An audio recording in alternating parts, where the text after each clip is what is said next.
Now, the Supreme Court in Kenya is due to begin hearing 3 presidential election petitions challenging Uhuru Kenyatta's re-election, including one filed by former Kilome MP Harun Mwau.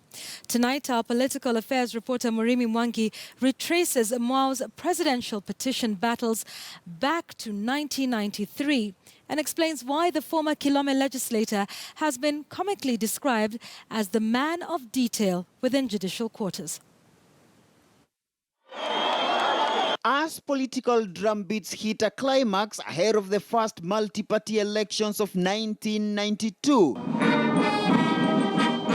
the man described as the godfather of Kenyan politics, retired President Daniel Arap Moi, was up against 7 candidates eyeing his job. Among them, a former police officer who had been sacked from the service for insubordination after he declined to shave his beard.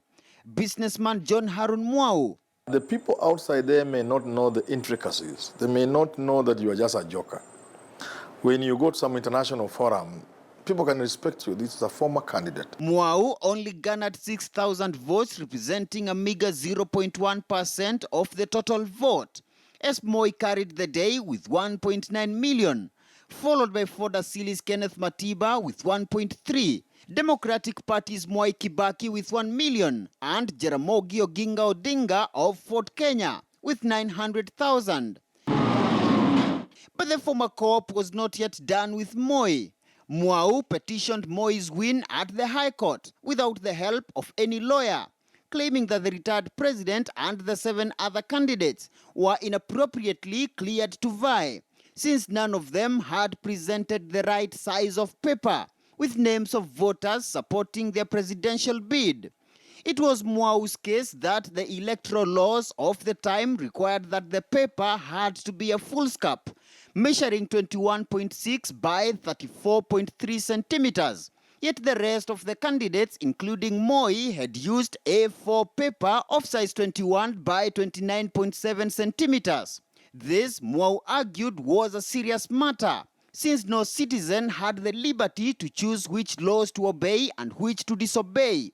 Mwau pleaded with the court to declare him president-elect, being the only candidate who had complied with the law on the size of paper. The petition was dismissed. Moi picked Mwau to head the defunct Kenya Anti-Corruption Authority in December 1997, but the former cop ended up running into trouble after he attempted to prosecute 4 senior revenue officials over non-collection of taxes from sugar and wheat imports in a tribunal subsequently set up to investigate his conduct.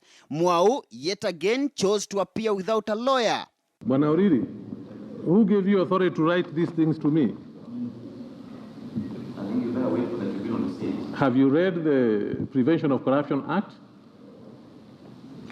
Have you read? Fast forward to 24 years later, and Mwau is back in the judicial corridors with yet another presidential election petition, this time at the Supreme Court. And just like in 1993, the former Kilome MP is challenging President Uhuru Kenyatta's 98% votes victory on grounds that Kenyatta and all the other candidates were not properly cleared to run in the October 26th repeat poll.